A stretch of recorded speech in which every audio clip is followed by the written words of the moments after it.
Saudações, pessoas! Sejam bem-vindos a mais um episódio do Vira Casacas Podcast. O meu nome é Felipe Abal e eu estou aqui com ele, como sempre, Gabriel Divan. E aí, Gabriel, como está Vossa Senhoria? Mais como sempre do que eu aqui, só a educação brasileira sob ataque, né? Isso aí é desde que o mundo é mundo, né? É, né, cara? Infelizmente tem coisas que a gente tem que falar, né? E, de novo, eu sou otimista, eu acho que um dia a gente não vai precisar mais falar a respeito. Talvez para elogiar, assim como os convidados e convidadas que vêm aqui falar das desgraças, eles vão poder vir aqui falar mal dos seus filmes preferidos. Isso aí, exatamente. Gabriel Divan, avisos importantes de início aí, então, pra gente não perder a audiência agora, né, já no princípio. Gabriel, estamos com uma novidade ali, o pessoal deve notar, imagino eu, né? Se tudo der certo, se o Libsyn fizer o trabalho dele a tempo, no final deste episódio aqui, nós teremos só no final, Gabriel, só no final, né? Detalhe, nós teremos alguns anúncios automáticos e talvez tenha uma coisa do quê? Bitcoin? Brasil Paralelo? Apostas bet, né? Vira bet e tudo mais. Pois é o seguinte, né? A gente vai reforçar dois avisos que a gente já fez ao longo do programa, mais pro final ali. Primeiro, férias trabalhistas para Rei do Baião, né? Uhum. Mas eu adoro o Rei do Baião. Sim, ele tem que descansar. E dois, e mais importante, apoie o seu projeto. Apoie a porra do seu projeto preferido. R$5 mensais, né? Pô, pelo amor de Deus. Aí, no final, sai o Rei do Baião, entram anúncios, daí o cara fica assim, mas o que eu vou fazer? As pessoas precisam comer, precisam botar leite na mesa das crianças, precisam pagar fornecedores, precisam pagar o pessoal da gráfica, precisam pagar todo mundo. Então é isso, né, gente? É isso. Mas lembrando que a gente optou por não fazer anúncios no meio do programa nem nada, que é para não atrapalhar a sua experiência de sempre do Vira Casaca.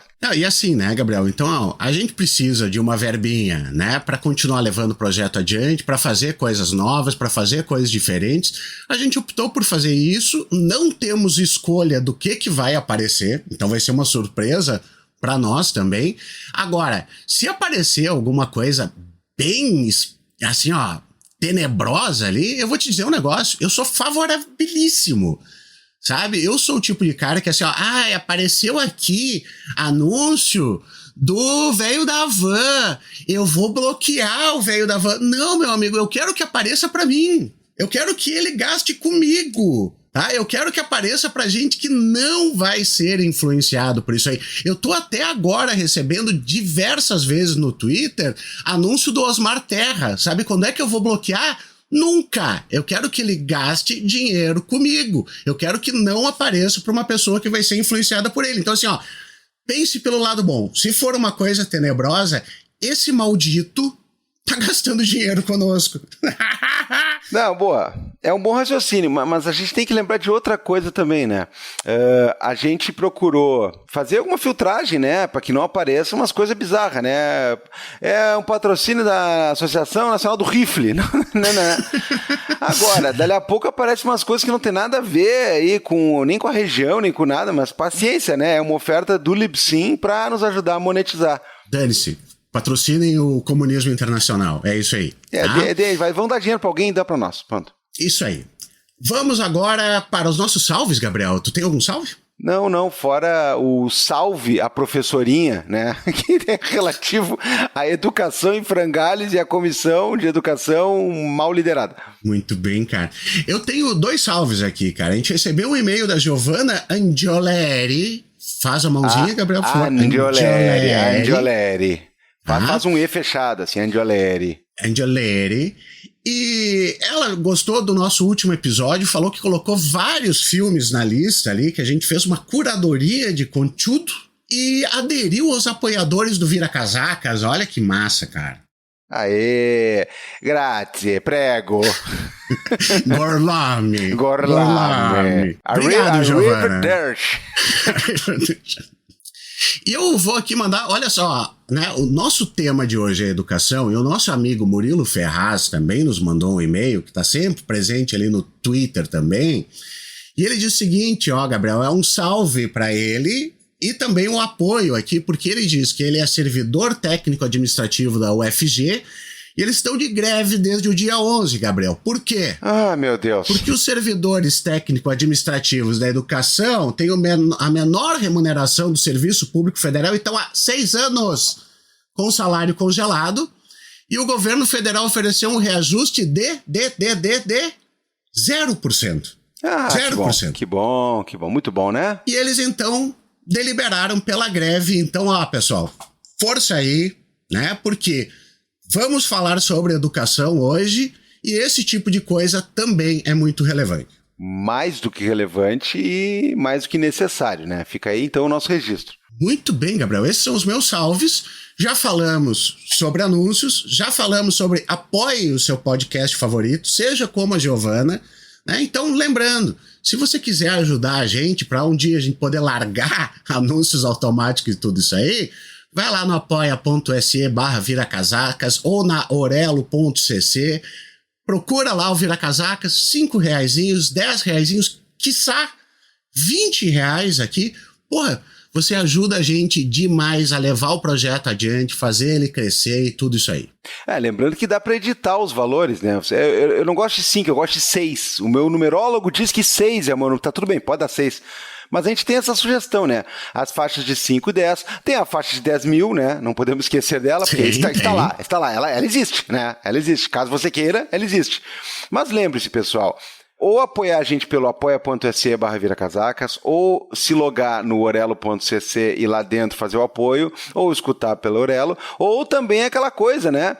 Espalha a gente, dá RT na gente, faz com que sugestões do nosso podcast cheguem para mais pessoas, porque senão fica aquela história. Cansamos de falar todo dia isso aqui. Vocês popularizam as coisas ruins por esporte e não popularizam as coisas boas, as coisas que vocês acreditam por uma questão de profissão de fé. Não dá. É isso aí, cara.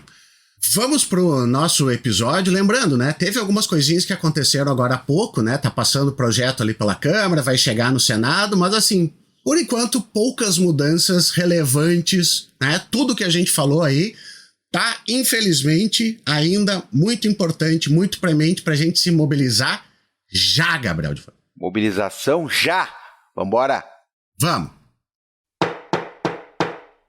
Gabriel Divan! Aqui estamos! Muito bem, Gabriel. Então hoje nós temos mais uma vez, né, um convidado especial para conversar com a gente, porque fazia tempo já que a gente estava para trocar uma ideia a respeito desse tema que, olha, é urgentíssimo, Gabriel. Sempre foi urgente, né? Inclusive, ele é também uma maneira hipócrita de alguns encerrarem o assunto, né? A contragosto e, inclusive, a contrário senso do que ele merece, porque às vezes as pessoas dizem que a solução está aqui e não falam mais nada, né?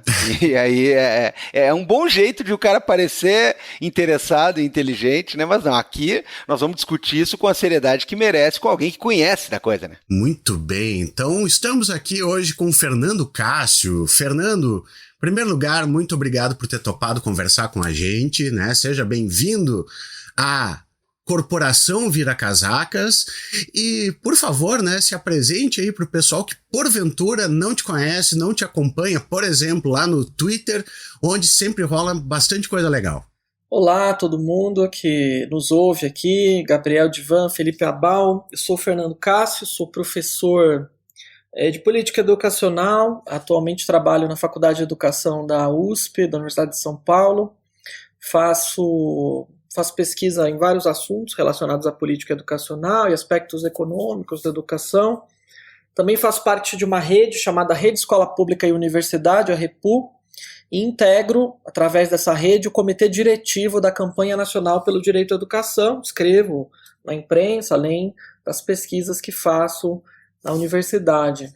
Perfeito, Fernando. Muito obrigado mesmo por participar aqui e vamos já dar início à nossa conversa. Posso começar, Gabriel? Mas é claro, o senhor é que manda. O senhor é o pai fundador. O senhor tem a carteirinha Gold. Fernando, vamos começar do início, né? Porque assim, eu e o Gabriel, nós somos pessoas do século passado, do tempo em que ainda se falava a respeito de segundo grau, né? Primeiro grau, segundo grau, e a gente teve há um tempo atrás essas mudanças no ensino médio, então, que a gente, que é mais velho, por exemplo, acaba ouvindo bastante coisa, acaba lendo algumas coisas, mas eu gostaria que tu nos desse um panorama do que foi feito com essa tal reforma do ensino médio, que a gente vê às vezes aquelas barbaridades de aulas de, sei lá, empreendedorismo, gamificação, não sei o quê. O que anda rolando por aí, para depois a gente falar do que não foi feito, do que poderia ser feito e para onde é que a gente pode ir. Só queria lembrar a todo mundo que está ouvindo aí que, ao contrário das intrigas da oposição, eu não fiz o clássico científico nem o ginásio, tá? Eu sou coroa, mas eu peguei o primeiro e o segundo grau, e o primeiro tinha até a 8ª série, tá? É isso aí. Olha, o clássico e o científico, eles antecedem a reforma educacional de 61, né? Então, o que a gente chama de primeiro e segundo grau é aquilo que está entre 1971 e 1996. Eu também sou dessa geração que pegou uma parte aí do antigo primeiro grau, né? Então, foi a Lei de Diretrizes e Bases da Educação de 96 que mudou e que deu esses nomes, ensino médio, ensino fundamental, para aquilo que a gente conhece hoje. Então, uma das formas de saber a idade de uma pessoa é ver como é que ela se refere a essas etapas da educação básica. Então, quem fala em primeiro grau, quem fala em ginásio e primário, quem fala em clássico e científico, certamente está lá antes de 1961. Bom, é uma história longa essa, né, do chamado novo ensino médio, né? Então, né, esse nome fantasia que é usado aí para já trazer um ar assim de novidade, né, um certo frescor, para alguma coisa que não é nada fresca e também não é nada nova. A gente tem uma reforma do ensino médio que foi aprovada no Brasil em 2017, lá no governo do Michel Temer, né? Ela chegou, na verdade, na forma de uma medida provisória, que é um instrumento jurídico-político muito inadequado, né, para dizer o mínimo, para fazer uma reforma educacional tão profunda e que mexe tanto na estrutura da escola e daquilo que se ensina nela, né? Primeiro que o novo ensino médio, ele não se contrapõe ao ensino médio antigo, né? Então tem um monte de pesquisas que já discutiram, que já mostraram que, na verdade, nunca houve um modelo de ensino médio de massas no Brasil, né, a ponto de a gente olhar para ele e dizer isso aqui é ruim e nós precisamos substituir por uma coisa nova e melhor, né? Então esse modelo não existiu, né? A gente olha a expansão da matrícula na educação básica pública no Brasil, a gente vai ver que o ensino médio, né, o ensino secundário, ele acabou sendo ampliado a partir de uma progressiva universalização de matrícula no ensino fundamental, né? Então, no fim das contas, a coisa foi feita mais ou menos por osmose, e a gente tem um ensino médio, um ensino secundário, que não tem muitas características próprias, né? Então, houve sim uma tentativa de reformar esse ensino médio no ano de 2012, mas isso nunca foi levado adiante, na verdade. Portanto, o novo ensino médio, ele nem pode se dizer novo, porque ele não é novo em relação a nada que seja antigo, né? Então é importante dizer isso porque quem propôs o novo ensino médio se colocava no debate público de forma um pouco arrogante, assim, como se soubesse resolver problemas, né, profundos, estruturais da educação, fazendo uma reforma no currículo do ensino médio. Então, a evasão escolar, o abandono escolar existe porque a escola é chata. Os estudantes não vão para o ensino superior, não arrumam um emprego e ficam numa situação de limbo depois da conclusão do ensino médio porque a escola não tem relevância. Então, esse tipo de coisa foi bastante disseminada, né, na sociedade como uma forma de criar um certo clamor social, ou pelo menos simular esse clamor por uma reforma educativa, né, que é essa que veio a partir de 2017 com a Lei 13.415, que foi a lei que resultou da tal medida provisória 746 do Michel Temer. O que aconteceu de lá para cá é assim, a reforma do ensino médio ela fazia três grandes promessas à juventude brasileira, né?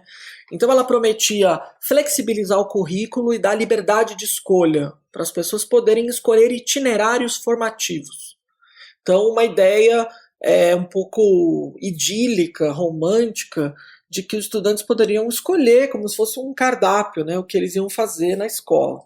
Também uma promessa de que a escola regular, básica, ela também teria ali uma dimensão de formação profissionalizante, né? Então, negando o fato de que a gente tem escolas técnicas, de que educação profissional não é uma coisa qualquer, a reforma propôs que a escola assumisse ali também uma responsabilidade por dividir o tempo dos estudantes entre uma formação nos conteúdos, né?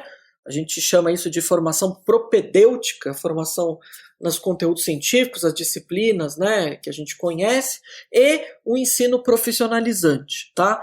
E uma terceira promessa, uma promessa de expandir a carga horária do ensino médio, que é, de fato, uma questão relevante, considerando que nós temos estudantes, por exemplo, 15, 18, 20% que estudam no período noturno, e que não fazem isso por esporte, fazem isso por necessidade, e que historicamente tem uma carga horária menor no ensino médio. Então essa, digamos, ampliação visaria diminuir as diferenças entre quem estuda de dia e quem estuda de noite. Bom, essas são as promessas e a reforma ela começou a ser de fato implementada no Brasil nas redes de ensino para valer, né, em escala em 2022. Portanto, há pouco mais de 2 anos. Tá? Com os estudantes do segundo ano do ensino médio que iriam finalmente entrar no esquema, na rotina dos chamados itinerários formativos. Então, estudantes que teriam menos disciplinas ditas tradicionais, né? Eles usam esse nome tradicional para criar uma espécie de uma repulsa das pessoas pelas disciplinas, como se tudo que é tradicional fosse ruim. Né? Como se a escola não fosse em si mesma uma guardiã das tradições da humanidade, como se isso fosse ruim. Então esses estudantes tiveram acesso a esses tais itinerários formativos, são esses que deram origem a esse monte de reportagens denunciando todo tipo de coisas nesses itinerários formativos, né? O brigadeiro gourmet, o que rola por aí, tira o pé do chão, making more money, esse tipo de coisa, que veio a substituir a aula de sociologia, de química, de história, de biologia, de filosofia, tá? Então, isso foi implementado, e o que começou a acontecer, era óbvio, né, que quem é especialista em educação e quem acompanha, estuda a sério o tema, já sabia que seria um desastre, já sabia que as coisas sairiam do controle e no fim das contas, o que eles chamam de novo ensino médio seria muito pior do que o modelo anterior e teria um caráter profundamente desqualificador do ensino público. É importante lembrar que a gente está falando de ensino público, né? Porque 88% das matrículas no ensino médio brasileiro estão na rede pública, e especialmente na rede estadual, que é quem tem a obrigação legal de se responsabilizar pela oferta do ensino médio público. Uma fração muito pequena dos estudantes está matriculada em institutos federais ou em redes municipais. O grosso está na rede estadual, né? Além, claro, daqueles 12%, 13% que estão nas redes privadas. Então, o que aconteceu foi que o novo ensino médio ele não realizou nenhuma das promessas que ele fez. Pelo contrário, ele não garantiu liberdade de escolha para ninguém, né?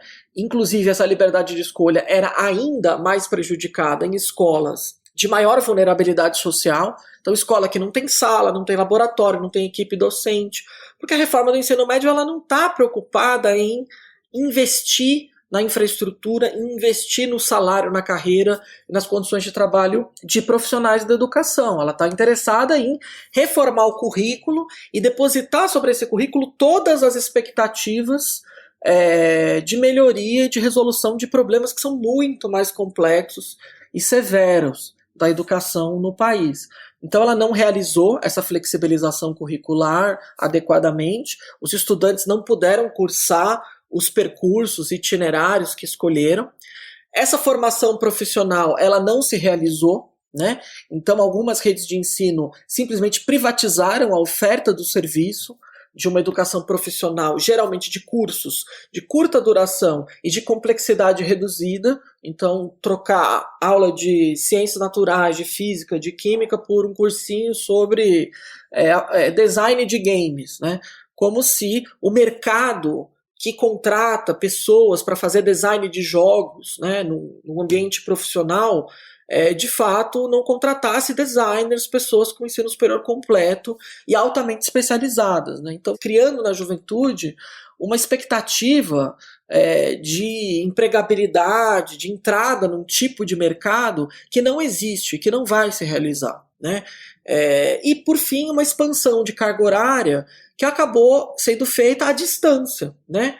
Porque como é que você vai criar condições para que quem estuda de noite, entra na escola às 7 da noite, sai às 11, chegue na escola às 5 da tarde? Essa possibilidade não existe. E também não existe política de permanência para garantir, via a transferência de recursos, que os estudantes fiquem na escola, né? Ou possam estudar de dia, ou possam permanecer numa jornada ampliada na escola. Então nada disso aconteceu, né? Além do fato de a gente ter todo tipo de coisa absurda acontecendo nesses itinerários formativos. Então você tem uma massa de estudantes que foram jogados num tipo de currículo fragmentado, sem conteúdo. Então os estudantes sabem que perderam conteúdo científico, humanístico, filosófico, cultural, para fazer cursinho de como se apresentar no mercado de trabalho, cursinho de vendas no Instagram. Nada contra a gente aprender a fazer brigadeiro, aprender a utilizar a rede social, mas a escola teria que fazer isso no contraturno. Ela não pode substituir conteúdo científico por isso, porque a escola privada não faz isso, né? A escola privada ela é profundamente mobilizada por aquelas expectativas de uma classe média que paga aquelas mensalidades. Então, a reforma do ensino médio, ela de fato ampliou desigualdades entre rede privada e rede pública, e dentro da rede pública, ela aumentou as desigualdades entre as escolas mais precarizadas e as escolas mais bem estruturadas. Ou seja, ela produziu desigualdades escolares, aprofundou desigualdades escolares, porque, na verdade, isso é o que ela se propôs a fazer desde o começo, embora traga, né, e reivindique esse caráter de modernidade, de novidade, né? A reforma do ensino médio é tão nova quanto o Partido Novo, né? Então ela traz esse adjetivo para se revestir de alguma coisa moderna, quando na verdade o que ela está fazendo é suprimir conteúdo científico da escola e substituir por curso de empreendedorismo juvenil para estudante pobre. Isso é o que a reforma faz. A questão é que quem está na escola, os estudantes e as estudantes, percebem isso, sabem disso e não aceitam isso. Então, o que aconteceu de 2022 para cá é que nós estamos aqui de novo, em 2024, apenas 2 anos depois da implementação massiva dessa reforma, rediscutindo a reforma.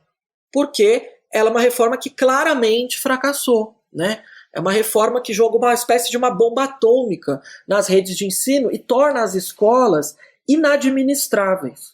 Fernando, tem muita coisa aí pra gente falar, assim, né? O panorama não é bom. Eu fiz um rápido resumo, tá? Eu posso desdobrar cada aspecto desse em N aspectos. Agora vamos começar, então. Gabriel Divan, vai lá. Eu fiquei interessado em várias coisas que o Fernando trouxe, mas eu queria colocar para ele uma questão, até para pegar o gancho dessa última parte da fala dele, que foi muito rica, né, falando a respeito do tipo de formação profissional. E, Fernando, bom, eu costumo estudar e eu tenho nos últimos anos direcionado as minhas pesquisas para intersecções possíveis entre faces de um neoliberalismo e a questão do direito, né? Sumamente a questão do direito criminal, o processo penal, a política criminal. E o que me faz estudar bastante as questões de pensamento neoliberal, racionalidade e tudo mais.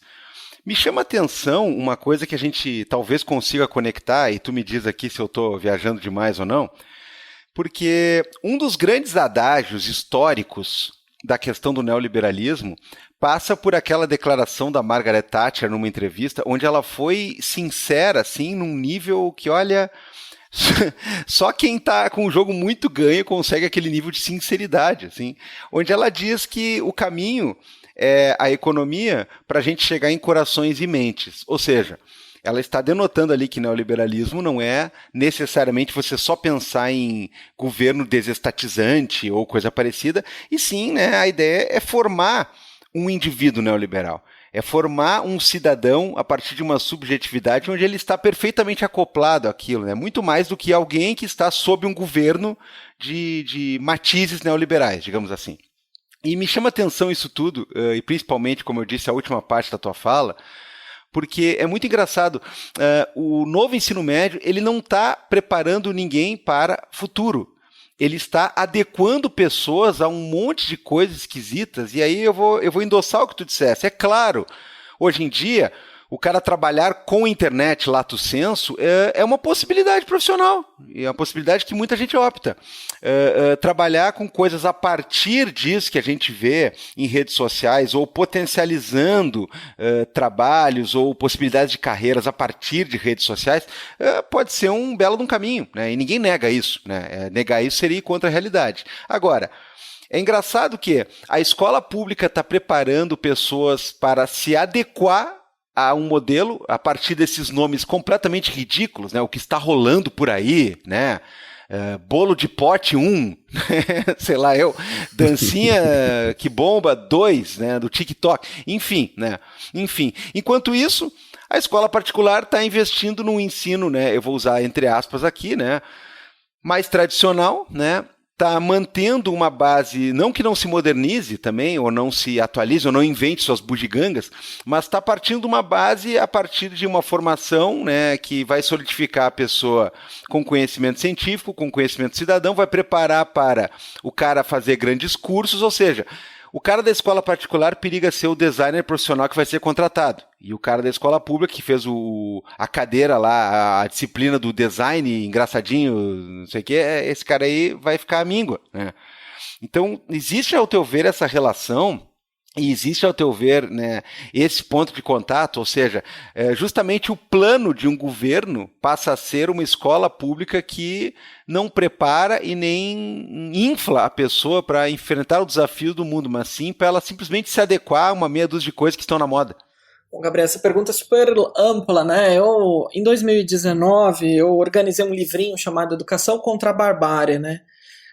E o objetivo desse livrinho, tem vários autores, enfim, era precisamente fazer isso, né? Precisamente mostrar como é que essa ideia de um neoliberalismo como a formação de pessoas que vão concorrer, né, umas com as outras, essa ideia de uma lógica concorrencial em todas as esferas da vida, que vários autores vão trabalhar, né, que estudaram e estudam o neoliberalismo. Ela está presente, né? Está presente nas reformas educacionais do empresariado, do Temer, do Bolsonaro, está presente e às vezes elas se interpenetram, né? Elas se juntam. Então aquilo que você observa nas ciências criminais, a gente vai observar na educação de formas talvez bem parecidas, né? Então, a primeira coisa que eu digo é assim, se a gente tivesse, né, eu gosto de fazer uns exercícios assim, às vezes contrafactuais, mas ainda assim interessantes, eu costumo dizer que se a gente tivesse no Brasil uma escola enciclopédica, assim, tradicional, né, que fosse para todo mundo e fosse funcional, a gente provavelmente não estaria discutindo reforma do ensino médio. Então é evidente que a reforma do ensino médio tem a ver com uma necessidade que é identificada por especialmente setores das elites econômicas, de que, bom, a educação ela precisa ser administrada a partir de uma lógica de recursos escassos, e aí, a partir de uma lógica de recursos escassos, a gente vai ter que administrar essa escassez, e alguns grupos na sociedade vão ter que vão perder acesso e vão perder a garantia do direito à educação. Então tem um princípio de justiça aí, né, que rege a reforma educacional neoliberal, né?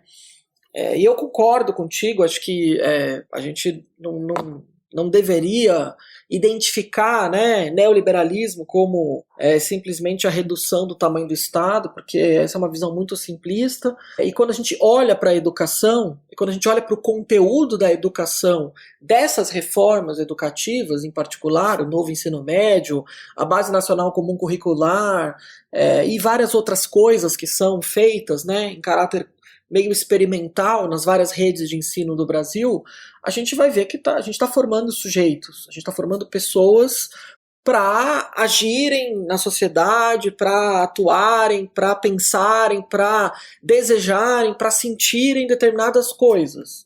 Então não é à toa que a gente vai identificar, Gabriel, nos próprios documentos, na própria legislação educacional, do governo Lula, do governo Temer, de todos os governos, né, uma própria mudança de linguagem mesmo. Então as pessoas hoje, quando falam de, por exemplo, política de currículo, elas falam muito menos de educação e muito mais de aprendizagem. A Base Nacional Comum Curricular, por exemplo, que começou a ser discutida lá no governo Dilma ainda, e terminou de ser discutida no governo Temer, ela fala em direito de aprender, ela não fala em direito à educação. E é muito curioso isso, porque não é simplesmente uma mudança de palavra, né? Isso já foi descrito na literatura educacional como um fenômeno de aprendificação da linguagem educacional. O que isso significa? Significa que, em vez de falar de educação, que é um projeto que só se realiza coletivamente, né, em perspectivas de emancipação, a gente está falando em aprendizagem, que é um tipo de aspecto do processo educativo que tem muito mais a ver com processos aquisitivos internos, individuais. Ou seja, até os conceitos da educação eu passo a acionar numa chave individual. Não é? Então não é à toa que a gente vai ter, por exemplo, um boom das chamadas habilidades socioemocionais, que são, claro, defendidas por institutos e fundações empresariais interessados em formar estudantes para essa subjetividade desse mundo contemporâneo. Então, que tipo de habilidades socioemocionais são valorizadas? A resiliência, a empatia, a perseverança, a gestão do tempo, esse tipo de coisa, né? Então, veja, se vai valorizar a empatia, mas ninguém fala em solidariedade. Então, todas as habilidades socioemocionais que são valorizadas por esses reformadores e por essas reformas, elas sempre evocam, elas derivam do indivíduo e evocam valores individuais, nunca coletivos, né? Valores de emancipação coletivos. Então, sim, a gente está falando de reformas que estão atuando sobre a linguagem da educação, sobre a nossa forma de dar nome para as coisas na educação e que vão se desdobrar nessas coisas que a gente vê, esses itinerários formativos esdrúxulos, etc. Mas essa é só a camada mais superficial do problema, porque se a gente vai olhar de um ponto de vista conceitual, o que está acontecendo é isso. Então, na rede estadual de São Paulo, por exemplo, na rede estadual de São Paulo, a gente tem um governo, que é um governo bolsonarista, que tem um secretário de educação que é um empresário. Ele não é nem assim uma pessoa envolvida com filantropia educacional, não, ele é um empresário. Ele é um homem que lucra vendendo pacotes, vendendo equipamento, computador, tablet para redes de ensino, né? Então, eles fizeram um tipo de esquema de montagem da educação em que é o acesso às plataformas, às múltiplas plataformas que o Estado adquiriu, aquilo que é utilizado, por exemplo, para decidir se um diretor, uma diretora de escola está trabalhando bem ou não, se um professor está trabalhando bem ou não, o número de horas conectado, o número de horas de acessos por mês, de acessos por dia.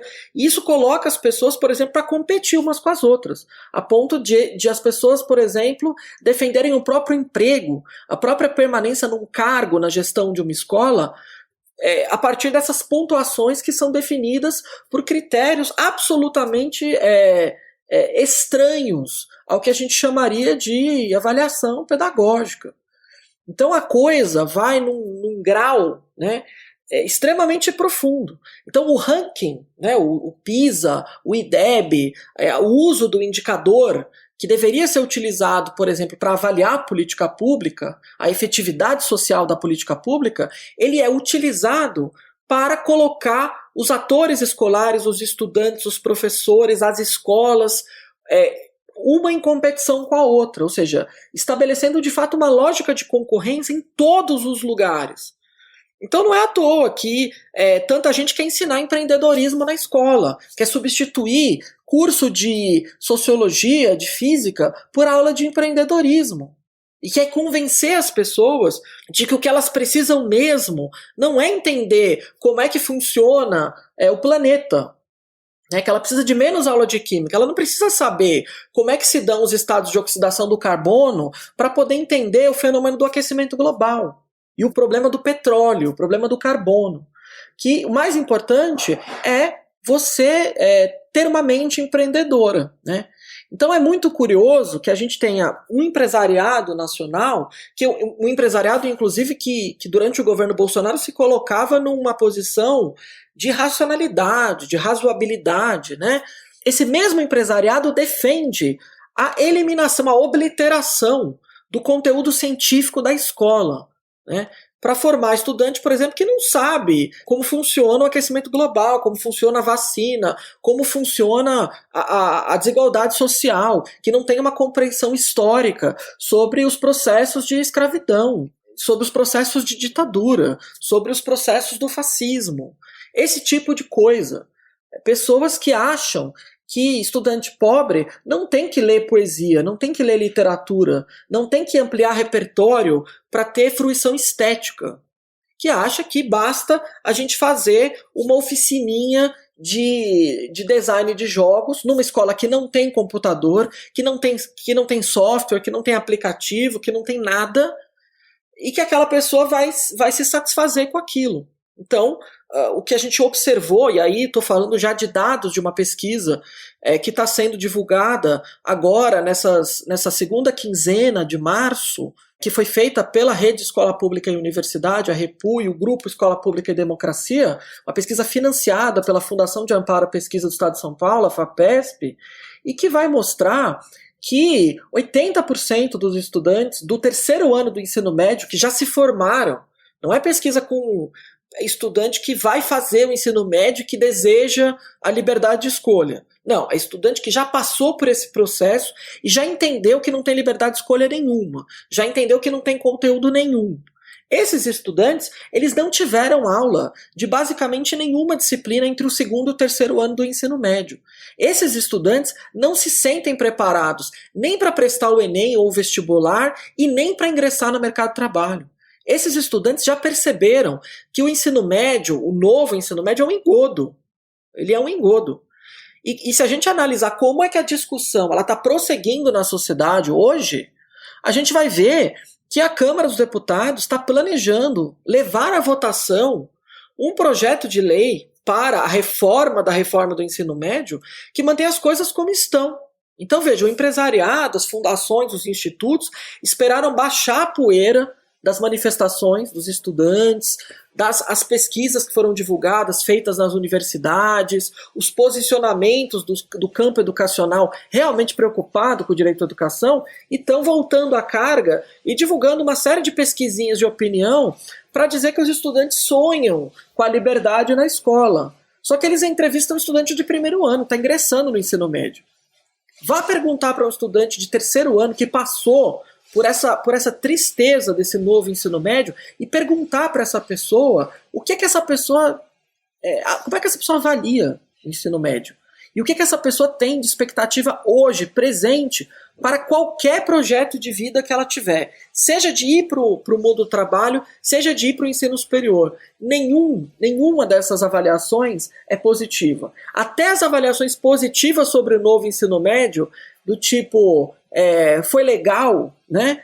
Elas sempre têm um porém. Então tem estudante, por exemplo, que achou ótima a reforma do ensino médio. Por quê? Porque como não tinha professor e não tinha aula, então tinha muito mais tempo livre para eles aproveitarem e interagirem uns com os outros na escola. Até nesse aspecto, a reforma do ensino médio ela é negativa. Quer dizer, o reconhecimento de que não tem conteúdo, de que não tem aula, de que não tem professor, de que a gente tem uma reforma que serve que serve como uma espécie de álibi para justificar aquilo que já era um problema antes. Não tem professor de física, não tem professor de filosofia, não tem professor de sociologia.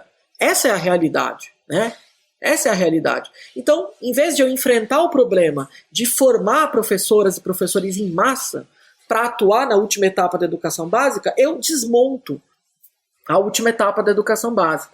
E aí eu substituo todo o conteúdo científico dessa escola por um monte de coisas que servem para essa subjetivação neoliberal, mas que não servem para formar gente para pensar esse mundo, para evitar as catástrofes que estão em curso nesse mundo. É extremamente perverso quando a gente olha, né, do ponto de vista desse projeto neoliberal para uma reforma educativa como essa do novo ensino médio. Eu acho muito, muito perverso como isso também está em todos os lugares, né, Fernando? Quando a gente observa, por exemplo, em rede social mesmo, aquele discursinho de sempre, que também quer pagar de inovador, quer pagar de legalzão, assim, que é um negócio mas é que eu nunca usei Bhaskara na minha vida, mas é que eu nunca usei, né, a questão do carbono no dia a dia, e daí eu não sei declarar imposto de renda, e é isso que deveria ser ensinado em escola. Que é uma visão tosquíssima a respeito do que é, né, para que serve, como é que tu forma um pensamento crítico, como é que tu forma uma base de pensamento, né, e não é à toa que tanto senso comum continua se espalhando por aí. Agora, eu te ouvindo assim falar, Fernando, é óbvio, né, quando tu fala do empresariado, quando tu fala a respeito de interesses que tem por trás, tem muita gente que tem vontade que isso continue e que está colocando dinheiro, que está colocando lobby muito forte, né? A gente volta, eu acho, a uma questão de lobby também, rolando para que isso se perpetue. E antes até de falar dessas ofensivas que estão acontecendo, políticas na Câmara dos Deputados, de uma tomada de comissões, né, no Legislativo, Fernando, quem é esse pessoal que está por trás disso? Qual é esse interesse que rola? Porque, de novo, né, como vocês estavam falando, quando a gente vê uma escola particular, ela não está comprando esse negócio, né? O ensino do Paulo Freire, que tanto gosto de falar, que acontece na escola pública, né, que está rolando uma doutrinação comunista nelas, poxa, o ensino freiriano ele custa caro, né? Eu não sei se ele já foi implementado, Fernando, me diga aí se ele já teve alguma vez na escola pública.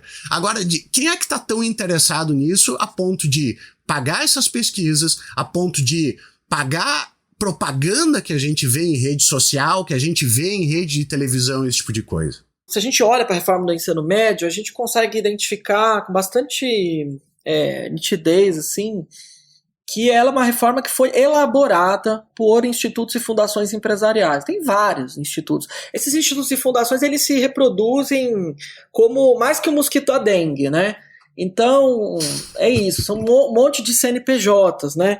Então as pessoas falam, tem vários, Fundação Lema, Fundação Itaú, Instituto Natura, Instituto Unibanco, Instituto Reúna, tem um monte. Esse Todos pela Educação, que não é propriamente uma fundação, mas é uma coalizão empresarial que faz advocacy, né? Então são, digamos, atores políticos que estão formulando, que estão colocando essa reforma para andar, né?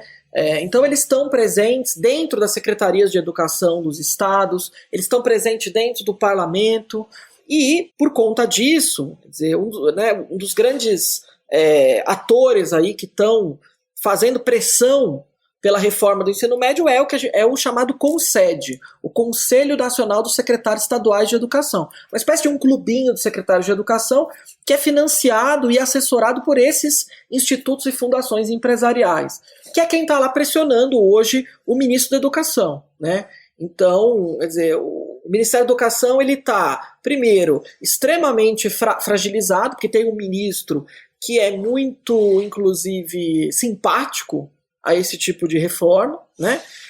E ao mesmo tempo ele está sendo pressionado dos dois lados. No Legislativo, por um relator do projeto de lei do ensino médio, que é o Mendonça Filho, que era o antigo ministro da Educação do Temer, que colocou de pé a medida provisória e a reforma, e pelos governadores, pelas secretarias de educação, pelo seu porta-voz, o senhor Rocieli Soares da Silva, que também foi ministro do Michel Temer e hoje é um secretário de Educação do Estado do Pará, né?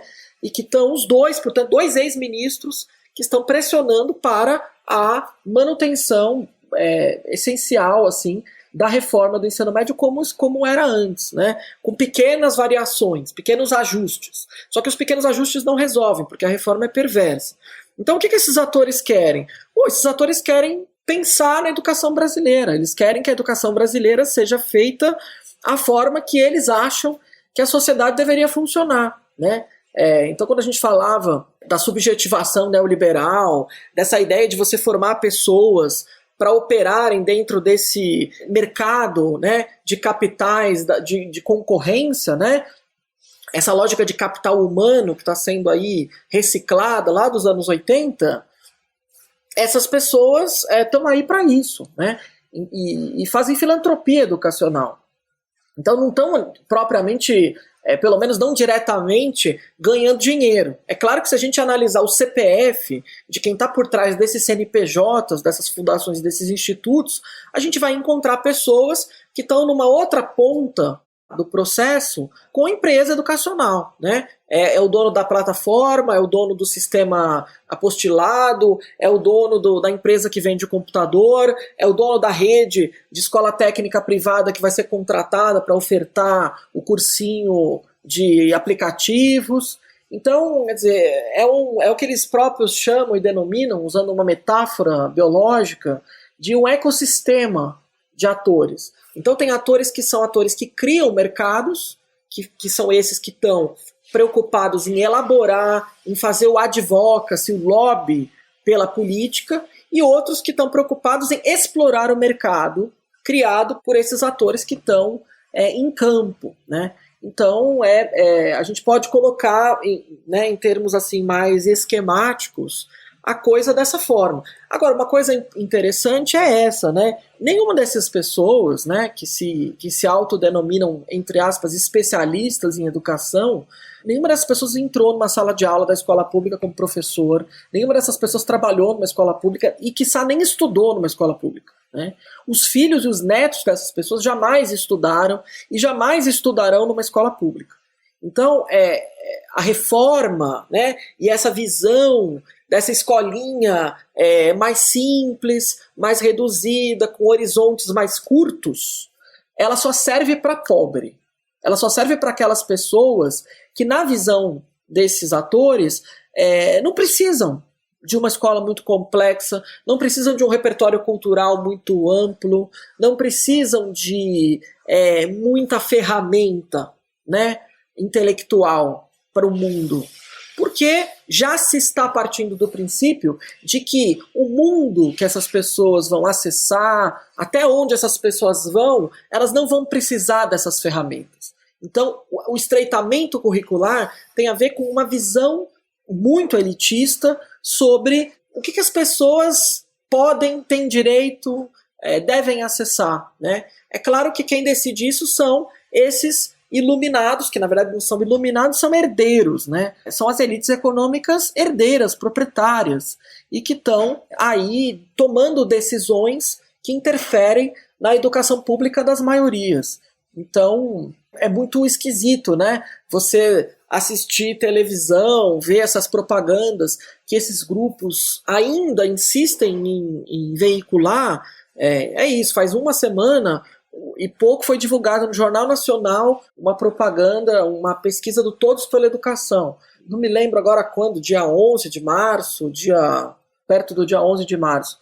E essa é uma pesquisa contratada pelo Datafolha, muito cara, né? Porque essas pesquisas custam acima de mais de R$200 mil, com estudantes que estavam ingressando no ensino médio.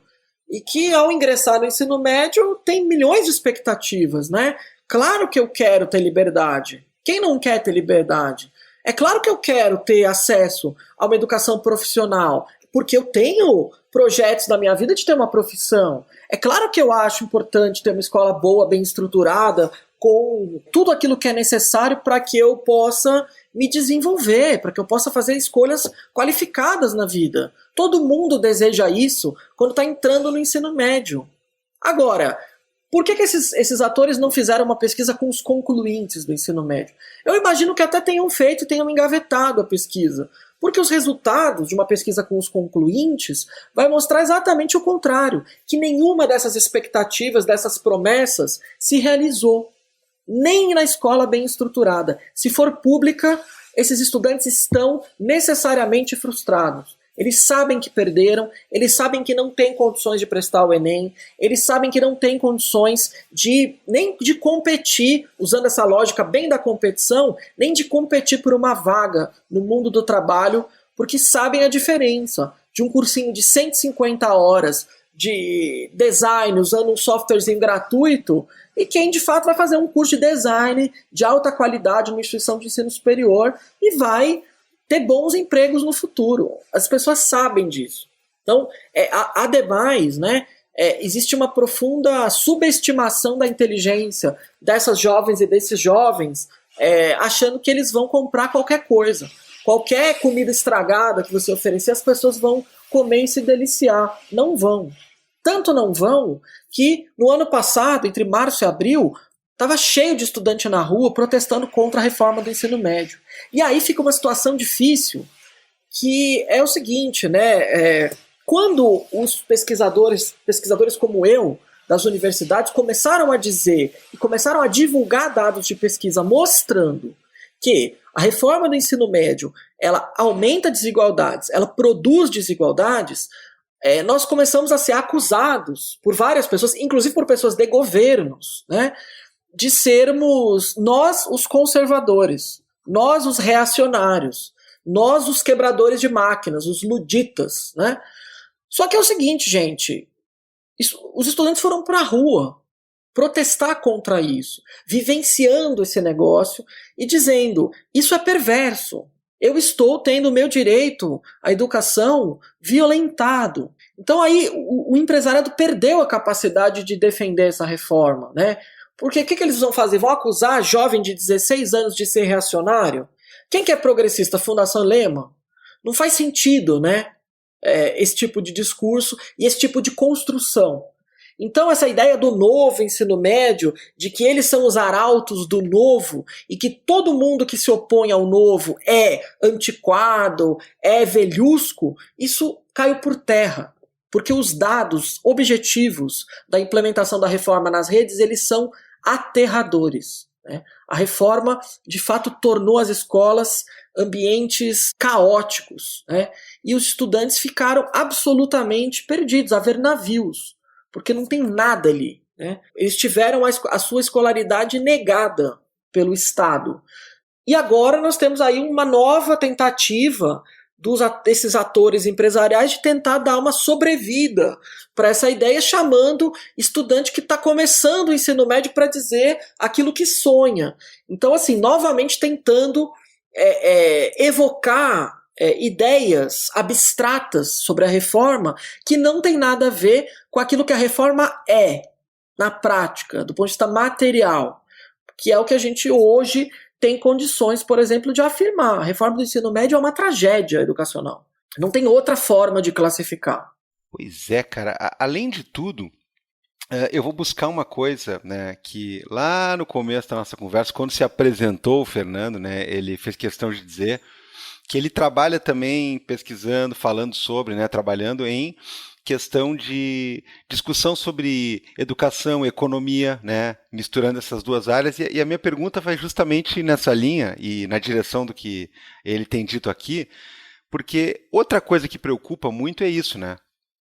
Como é que se fala sobre economia, como é que se fala sobre finanças, como é que se fala sobre toda essa questão de gestão, né, quando está ligado a ensino, e principalmente a ensino público, que a gente sabe que, para além de ensino enquanto direito fundamental e enquanto motor de emancipação, desenvolvimento e tudo, né, que a gente pode fazer uma fileira aqui desses substantivos, a gente tem isso também como um projeto, né, um projeto de país, um projeto não só de governo, mas de Estado, né, pelo menos é o que deveria ser.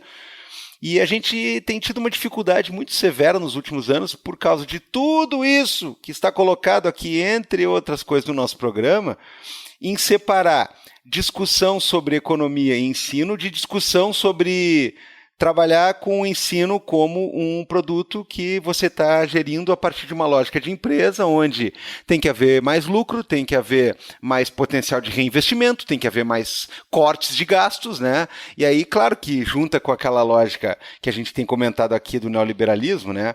Eu sempre digo para todo mundo que quando o cara ouve o termo governança hoje em dia, pode abrir um parênteses, pode botar um asterisco e pode notar claramente que está se falando pura e simplesmente de governo, mas não de um governo admitindo que é alguém governando e implementando ideias. Quando se fala em governança, se fala como se fosse um governo de ninguém baseado só nas boas práticas e na matemática, né? Quando na verdade não, né? É aquela história de dizer que ideologia é só do outro, né? E tudo mais. Então, quando fala de economia e relacionada a assuntos como questão educacional e tudo mais, Fernando, a gente tem esse problema, né? Porque, basicamente, alguns vão puxar sempre para o lado de como é que dá para gastar menos, como é que dá para lucrar mais, como é que... Bom, e aí quem é professor, né? Claramente já se deparou com esse debate, se é que já não se deparou na própria pele, com essa situação de, vamos dizer assim, né, uma espécie de padrão, né, comportamental, tanto de empregadores e corpo docente, quanto dos alunos e tudo mais, que começa, em alguns lugares, a claramente dar sinais de que aquilo é uma relação mediada pelo Código do Consumidor, né? É um serviço, é um produto, e aí é alguém que está pagando pelo produto. E aí faz uma cadeia, faz um parzinho justamente com esse pessoal aí que vê a coisa como algo para extrair lucro, né? E aí também faz parzinho com aquela coisa de que há muito tempo já se consagrou, infelizmente, que não existe mais investimento público, né? Parece que é só gasto. Principalmente quando você está na oposição, aí você aponta gastos, né? Não tem mais investimento em nada, não tem mais plano, não tem mais projeto, não tem mais querer, né, fazer alguma coisa crescer, não. Você tem gastos que tem que ser cortados, né? Aquela coisa. Olha, eu vou começar provocando um pouco essa coisa, né? Assim, educação pública é gasto, entendeu? E tudo bem dizer que é gasto. Não tem um problema nisso. O Lula faz essa distinção, né, entre investimento e gasto e tal. Eu não faço. Eu acho que a gente precisa assumir que a educação é um gasto público necessário, né? A gente não precisa criar como se fosse um proibido falar, né, ou que não fosse legal falar educação é um gasto. Não, é gasto sim, é um gasto público importante que o Estado tem que fazer, porque a gente tem uma Constituição cujo artigo 6º determina que a educação é um direito social e que deve ser garantido pelo Estado com um certo padrão de qualidade, né? Então, sim, é um gasto público. E eu estou dizendo isso por quê? Porque se a gente vai ler, por exemplo, tem um economista chamado Theodore Schultz, da Escola de Chicago, que ganhou um prêmio Nobel, né? Que é um cara que inventou a teoria do capital humano, né? Ele tem um livro chamado Investindo no Povo, e tem um capítulo nesse livro chamado O Significado Econômico de Ser Pobre. E nesse capítulo ele faz essa distinção entre o gasto e o investimento, né? Ele justamente defende que se usa a palavra investimento, né, para que fique, claro, ele usa uma perspectiva assim meio microeconômica, né, considerando que educação, saúde são investimentos das pessoas na sua própria qualidade, no seu próprio capital humano, né? Tirando o fato de que ele está fazendo uma discussão nesses termos, ele também está fazendo essa distinção entre gasto e investimento para, digamos assim, robustecer uma tese que é totalmente individualista, né? Então, quando você se refere ao fato de que as pessoas muitas vezes são levadas a conceber a educação e conceber o serviço público e o acesso a bens públicos, né, quase como bens de consumo, sim, tem um projeto por aí, né? Eu vou dar um exemplo que eu acho que é muito sintomático, né? O governo Lula lançou recentemente uma política chamada Pé de Meia. O que é o Pé de Meia? O Pé de Meia é uma política de transferência de renda para estudantes do ensino médio. Então, é uma política que vem, claro, a partir de uma demanda de permanência estudantil. Só que, veja, não é uma política comum de transferência de renda, como é um Bolsa Família, como é um programa desses. Ela é uma política de incentivo financeiro. Então, os estudantes recebem o dinheiro se eles forem aprovados no ensino médio. Então o estudante tem que ficar na escola, tem que ser aprovado, para depois, no final, receber o benefício, que não é um benefício, é um prêmio, é um investimento. Então veja bem, olha o desenho da política, né? Não é uma política de permanência, como a gente tem, por exemplo, numa universidade, em que você tem uma bolsa trabalho, uma bolsa moradia, uma bolsa alimentação, que visa garantir a permanência daquela pessoa que está, às vezes, morando fora de casa, numa universidade num outro município, às vezes num outro estado. Aqui, a situação a permanência na escola é garantida colocando a perspectiva de que, no final, aquela pessoa vai ganhar um prêmio. E esse prêmio depende dela ser aprovada. Ou seja, essa professora, esse professor, ele vai ter que aprovar esse estudante para que esse estudante tenha, no final, garantido o seu incentivo financeiro. Então, nota, essa é uma política que ela tem um princípio de justiça que é totalmente diferente, ele é individualista, meritocrático, ele é totalmente diferente de uma política de transferência de renda. E aí é interessante por quê? Porque a gente tem, de fato, governos estaduais que já implantaram políticas parecidas no passado.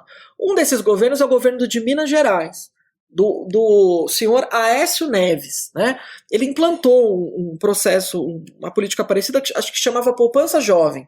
Então, né, quem tiver curiosidade, pode procurar na sua linha no seu navegador aí, Poupança Jovem.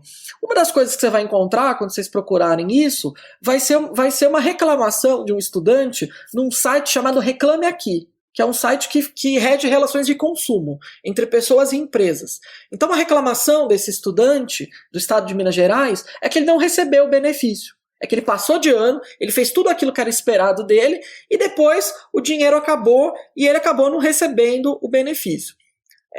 O interessante na história não é criar um falso alarme, dizer que os estudantes não vão receber os seus benefícios, mas é dizer o seguinte, que uma política como essa, ela pode ser lida por um estudante como uma coisa de relações de consumo. Não recebi meu prêmio, vou entrar no Reclame Aqui. Então, assim, eu acho que isso é quase uma parábola, assim, né? Uma espécie de uma alegoria, é melhor essa palavra, dessa situação do direito social sendo convertido numa espécie de um direito de consumo, né? E a gente vê várias políticas do governo Lula que vão nessa direção. Então, eu hoje avalio que as políticas educacionais do governo Lula estão muito mais parecidas com as políticas que eram do PSDB, quando o PSDB existia, né, do que com as políticas históricas feitas por governos do PT.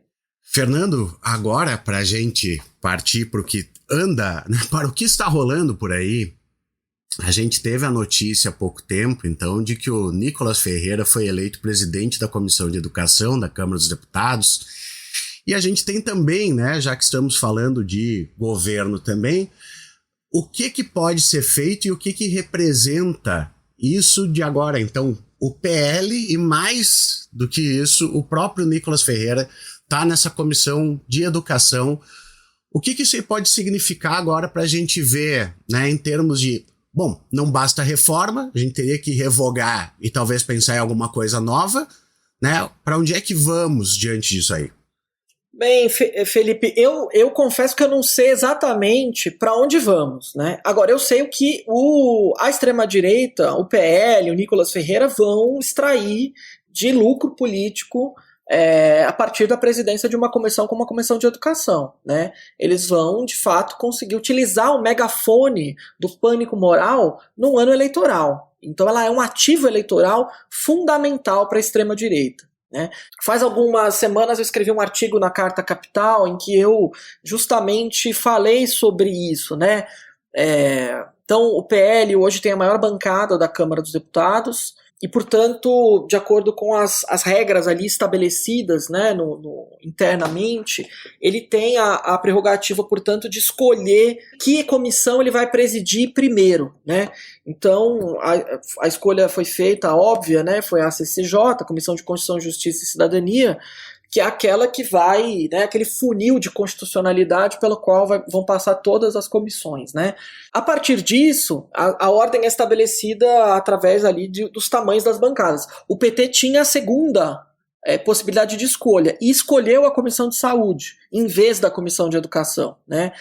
Escolheu a Comissão de Saúde porque também por uma estratégia eleitoral de lidar ali com as emendas parlamentares, que na Comissão de Saúde são muito mais abundantes, né? A Comissão de Saúde é aquela que tem a maior quantidade de emendas parlamentares. Isso é também um ativo quando a gente pensa em eleições municipais, em municípios que vão receber esses recursos da saúde que vão vir através dessas emendas. O PL, portanto, escolheu a Comissão de Educação. Então nós temos aí decisões eleitorais, decisões de estratégia eleitoral, de parte a parte, do PT ao PL, que resultaram nessa configuração de uma Comissão de Educação com esse deputado que dispensa apresentações e elogios e críticas, né, porque é quem é, na Comissão de Educação. Então é importante isso, porque 2024 é um ano muito relevante para a educação, especialmente por conta de uma pauta em específico, que é a pauta do Plano Nacional de Educação. Então, 2024 é o ano em que o atual Plano Nacional de Educação ele vai perder a vigência no dia 31 de dezembro desse ano. É uma lei de 2014, né? É um plano de 10 anos, que ele pega 2 governos e meio, e que define as metas e estratégias para lidar com todos os problemas da educação e, digamos assim, ele vai definir prazo, vai definir formas de lidar com cada um dos problemas da educação infantil ou pós-graduação. Então, é um projeto central, é um projeto de lei central que vai ser elaborado pelo governo federal a partir das deliberações que foram feitas na Conferência Nacional de Educação, que foi realizada em janeiro de 2024, então há alguns meses aí, e esse projeto de lei, ele é, digamos, o que é mais importante, né, na educação do Brasil. É dele que deriva tudo. É dele que deriva a reforma curricular, é dele que deriva a expansão de matrícula na escola de tempo integral, é dele que deriva o investimento em formação de professor, em expansão de vaga, em creche e em universidade, né? E ele está previsto entrar na Comissão de Educação este ano, né, numa comissão presidida por uma pessoa cujas pautas educativas estão todas relacionadas aos seus próprios projetos eleitorais de atiçar um eleitorado reacionário, né? Que é para isso que serve a pauta educacional. A pauta antigênero, a pauta de perseguição a professores, a pauta de educação domiciliar, né? E mesmo essas pautas que fazem essa interpenetração, né, entre o campo reacionário e o campo liberal, né? A privatização, o repasse financeiro para a instituição religiosa, confessional, esse tipo de coisa. Que são todas coisas estranhas, né, as grandes demandas sociais da educação brasileira, mas que são muito importantes para esses grupos porque elas mobilizam um certo eleitorado. Não à toa que é a cada 2 anos que essas pautas elas voltam, as manchetes, a carga, na voz desse tipo de deputado. Então, assim, eu avalio, é preocupante, né? É importante a gente entender que tem uma estratégia eleitoral e que, portanto, o governo, que tem a obrigação de apresentar a minuta do Plano Nacional de Educação na forma de projeto de lei, vai ter que ser estratégico para saber como é que isso vai tramitar no Poder Legislativo, porque realmente não é possível colocar uma matéria dessa importância para ser vandalizada numa comissão de educação presidida por uma pessoa que é inimiga da educação. Perfeito, Gabriel Divan, nas finaleiras. Nas finaleiras eu vou simplesmente endossar isso daí e eu queria ouvir, né? Eu queria ouvir do nosso convidado e também do senhor, Felipe, o que o senhor acha? Porque é muito engraçado ver esse neoliberalismo nessa versão que também é escancarada no Brasil, que não é incompatível com conservadorismo de costumes ou com reacionarismo de um outro lado, porque a presença de um Nicolas ali não é nem exatamente um catalisador exclusivo dessas novas possibilidades aí de disciplinas e tudo mais, né?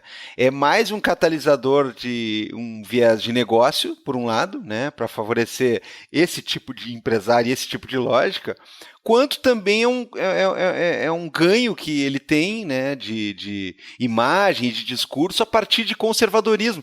Então é uma coisa muito engraçada, porque o cara se elege na figura de um menino, é um cara jovem, né? Ele é o mais jovem, não sei o quê. É sempre assim, né, o argumento. Ele faz uso dessa sua juventude, dessa sua jovialidade. Ele vai para lá, para a Câmara, com um discurso altamente conservador e bobo, né? No sentido de falar coisas que tenta fisgar, né, eleitorado religioso e coisa parecida, ao mesmo tempo em que ele está colocado num lugar onde ele poderia ser a cara de uma nova direita que, na verdade, tem ideais bem antigos, né, como se falou aqui, o novo ensino médio, o Partido Novo é a nova direita, né, eles pegam essa palavra novo e fazem o que bem entendem com ela, né, porque de novo não tem nada. E aí fica uma questão engraçada, porque se fosse só esse desastre, a gente já teria muito trabalho pela frente, né? Como é que dá para remodelar isso daí, para tirar essa babaquice toda, para tirar essas coisas perniciosas, né, do plano de atividade? Mas são vários desastres conjuntos, né? Porque esse cara aí, ele não vai trabalhar não digo nem que vai trabalhar para potencializar o que está aí, né? Ele vai trabalhar para a coisa retroagir ainda mais, né? E aí, enfim, a gente sabe que esse pessoal se elegeu com uma base muito forte de incensamento, né, nas redes e tudo mais, mas a gente sabe também que eles são muito ruins, né, de colocar as coisas, né, no sentido de qual o plano que ele tem, né? Tem até alguns que vão fazer parte, grupos maiores, que vão ter ali uma cartilha para seguir. Esses aí, por exemplo, que vêm desses institutos de formação ligados a grandes bancos e fundos e investidores, eles têm uma cartilha, né? Tem outros que eu não sei se tem cartilha, e eu não sei sinceramente de vocês, né, o que preocupa mais, mas o fato é, ser presidente de uma comissão como essa, tem dois gumes, né? Um é que não é necessariamente uma presidência de algo assim que faz a pessoa conseguir direcionar tudo que ela quer. Mas outra, que não dá para negar e não dá para fingir que não é nada, né, é um cara como esse ser presidente de uma comissão como essa, né? Me parece, assim, essa coisa do o neoliberalismo, ele acho que é uma coisa de ida e volta, né? Então, eu já escrevi certa vez, por exemplo, que a terra arrasada da reforma neoliberal na escola, ela é funcional para o projeto reacionário, né? Porque o projeto reacionário, ele tá disputando a escola por dentro, né? Disputando o currículo da escola. E ele vai vicejar nessa escola que não tem conteúdo. Então, se a escola não tem conteúdo, se a escola não forma pensamento crítico, se a escola só tem empreendedorismo juvenil, ela é o terreno mais fértil para vicejar esse projeto reacionário, né? Não à toa que esse fundamentalismo religioso da teologia da prosperidade, ele é totalmente organicamente vinculado a essa demanda pela educação financeira na escola, esse tipo de coisa. Não é à toa que essas coisas caminham juntas, né? E da mesma forma, a gente não vai ouvir, né? Vocês podem procurar aí quantos especialistas, entre aspas, de fundação Instituto Empresarial, vocês vão encontrar protestando contra a perseguição de professor. Vocês não vão encontrar. Vocês não vão encontrar. Raramente você vai ouvir um ou outro falando sobre que a militarização escolar não é bacana, porque ela não necessariamente melhora os indicadores e tal, mas é extremamente modesto o que esses atores falam contra esse tipo de reforma educativa de característica conservadora, reacionária, do que o que eles falam em termos dessas reformas de estreitamento curricular, né? Então é isso, e esses atores eles estão e jogam juntos quando interessa, do ponto de vista do poder legislativo, do ponto de vista de aprovar retrocessos, né? Então é isso, é um jovem, é um menino que é retrógrado, né? Então, assim, e que muitas vezes é colocado, né, como menino, como jovem, como Neymar, né? Ele é um jovem, um menino. Vai ser jovem menino até os 60 anos, né? Então, não é, né? Não é um profissional, o Nicolas Ferreira é um profissional, sabe usar a rede social, sabe usar o megafone, sabe mobilizar discursos, e não foi colocado pelo Partido Liberal, que não é nada liberal, só é liberal do nome, na Comissão de Educação em ano eleitoral. Foi colocado lá para gerar capital político em eleição municipal. E aí, enfim, cada um faça o melhor uso possível das suas estratégias, né? 2 ou 3 dias depois de ter sido eleito presidente da Comissão de Educação, Nicolas Ferreira estava no Palácio do Planalto tirando selfie com estudantes dos institutos federais que estavam lá num evento de lançamento de vários campi dos institutos federais. Então, isso já mostra, né, o que é a escolha de colocar essa figura, né, esse, entre aspas, menino, numa posição como essa, né? Isso, claro, tem uma estratégia política envolvida, e isso vai ter que ser levado em conta nesse ano de 2024, né? O que se vai fazer, tendo essa pessoa à frente da Comissão de Educação. Eu não posso dizer, não sou capaz de dizer quem é que vai ganhar mais do ponto de vista eleitoral, né? Se é quem vai controlar as emendas da saúde ou se é quem vai disseminar pânico moral na sociedade. Mas eu já posso dizer quem perde. A educação brasileira certamente perde. Poxa, se perde. Não, e é muito complicado, né, Divan e Fernando, porque assim, ó, me parece que é dado muito pouca visibilidade para essas questões, e já faz algum tempo que a gente está de governo novo, que poderia ter sido já trabalhado algo diferente, porque além disso aqui ser uma pauta importante, né, poxa, todo mundo lembra do Bolsonaro indo no Jornal Nacional e levando, né, o livrinho de educação sexual que está sendo trabalhado nas escolas. Todo mundo lembra de todos os pânicos morais que foram gerados por isso aí, que vão continuar sendo utilizados agora para as eleições, como o Fernando falou. E ainda me parece que tem coisas perniciosas a vir pela frente, né? Porque de tempos em tempos vai surgir a ideia de do voucher para a educação, a ideia do homeschooling, né, que tem muita coisa bem ruim, bem perversa por trás. Então, assim, é um campo que se deixa em aberto para que tudo isso aí possa ir mais adiante, que possa florescer ainda mais.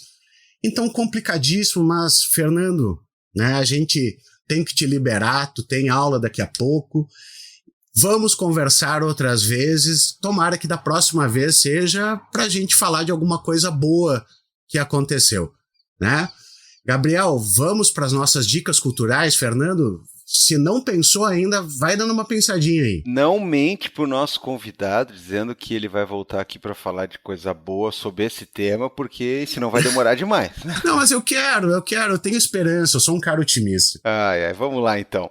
A gente vai agora para as nossas famosíssimas dicas culturais. Sim, o momento aquele em que a gente pode falar de coisas que tem a ver com o episódio ou não, coisas que estão no pique da nossa conversa ou não, ou seja, coisas para desestressar, desanuviar a cabeça ou para nos afundar ainda mais, né, num espiral de preocupação e ranger de dentes.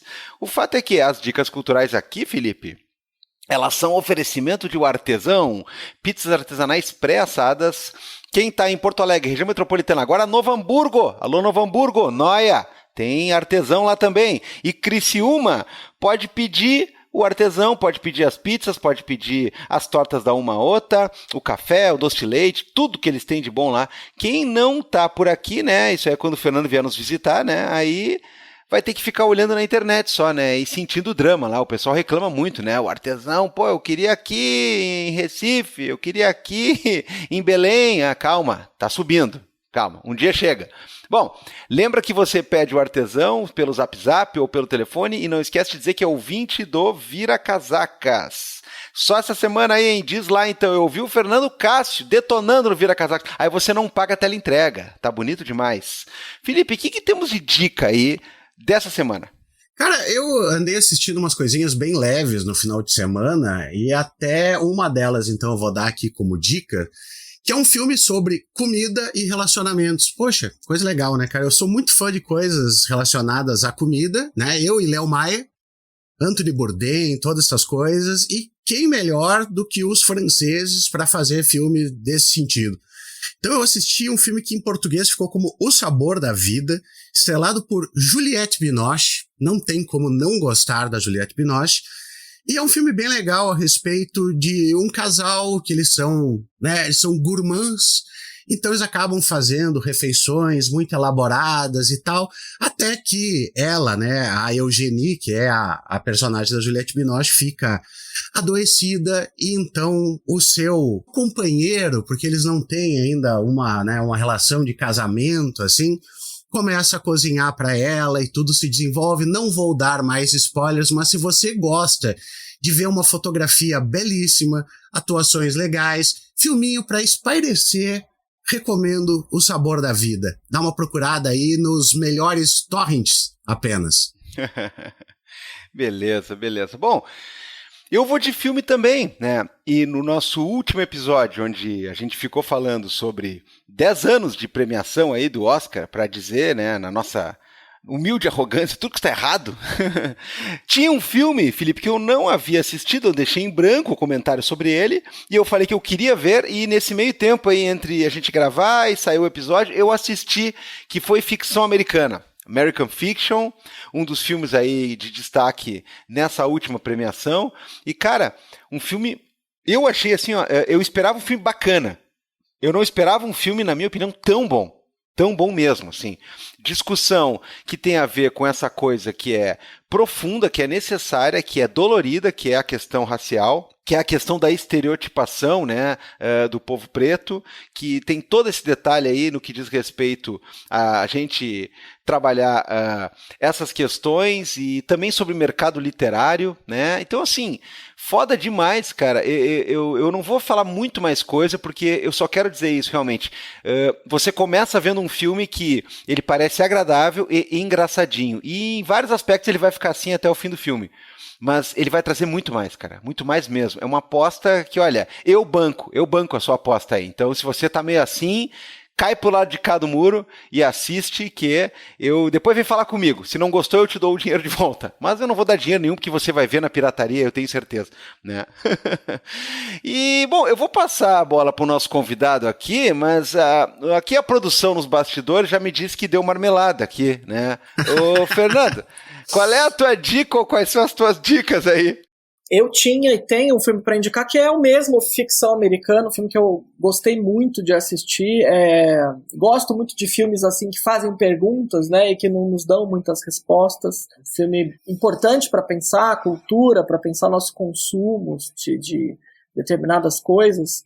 De fato, acho que ele dialoga um pouco com essa linha geral, né, do individualismo e tal, contemporâneo, e eu realmente quero indicar com muita força esse filme, porque acho que todo mundo tem que assistir. Beleza, já que fez a mesma indicação aqui, se quiser também fazer mais alguma, ou obviamente se quiser fazer algum jabá aí, tá liberado. Não, acho que eu mencionei aí alguns textos, alguns artigos, né? Eu mantenho uma coluna na revista Carta Capital, convido as pessoas aí a acompanharem, né? Falo de educação, escrevo bastante na imprensa, em vários veículos, e aí boa parte dessas discussões sobre o ensino médio que eu desenvolvi aqui, eu fui desenvolvendo ao longo de vários anos e aprofundando cada um desses pontos. Então, quem quer né, ter os detalhes e se aprofundar em cada um desses pontos, eu convido aí a me seguir nas redes, aí acompanhar o que eu escrevo por aí. Muito bom, @Fernando Cássio no Twitter ali, então, ó, sigam ele, que vem coisa muito boa. Gabriel Divan, então, agradecendo de novo, Fernando, brigadão por ter topado participar, muito obrigado, né, pela discussão toda, porque tem muita coisa pra gente pensar e era urgente a gente falar sobre isso aí. Vamos hoje não chamar o Rei do Baião, Gabriel Divan, porque talvez venha aqui então um anúncio do que jogo do Tigrinho, Bitcoin, não sabemos. Pois é, o negócio é o seguinte, né? Então eu vou aproveitar aqui o final do programa e já vou dizer aqui umas verdades aqui, né? Verdades secretas. Não, tô brincando. Verdades bem divulgadas. Seguinte, né? Você pode apoiar o Vira Casacas lá pelo apoia.se/viracasacas. R$5 mensais já nos ajuda de montão. R$5 mensais. Você pode ir na orelo.cc e fazer seu login e apoiar por lá, e aí você pode botar a quantia que você quiser, mas R$5 também nos ajuda em qualquer lugar, na Orelo e na Apoia-se e tudo mais. Você pode ouvir os podcasts pela Orelo, que daí também vai cair alguma coisinha, algum farelo cai pra gente lá também. E aí é o seguinte, né, minha gente? A gente tá agora assinando um programa de remuneração de anúncios feito pela Libsyn. Então, para não virar aquele anúncio no meio do podcast, assim, que corta a fala de alguém quando tá empolgante ali ou tudo mais, nós botamos anúncios no final agora, né? E aí, se você disser assim, Vira Casaca tá fazendo anúncio da Universidade Quântica, do espectro vermelho da New Age da Califórnia, da Igreja do Cabeludo dos Pés Descalços. Bom, cara, quem sabe se você apoiar com R$5 aí, né, a gente não precisa fazer essa porcaria desse anúncio. Mas eu vi no Vira Casacas o anúncio da retífica do Zé Manuel, que é lá perto de Campo Grande. Pois é, meu amigo, se você passar por lá, então vai lá consertar o carro com ele. Se não passar também, né, vê se apoia aí os podcasts e os projetos da sua preferência, que daí eles não precisam se sujeitar a esse tipo de coisa, tá?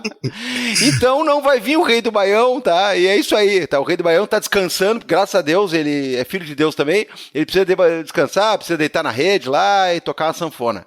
Então a boiada vai ser corrida na base do anúncio aí. Tomara que venha anúncio de desinfetante, que daí já corre com a boiada. Muito bem, vamos dar um tchau pro pessoal. Tchau, galera. Tchau. Tchau, gente.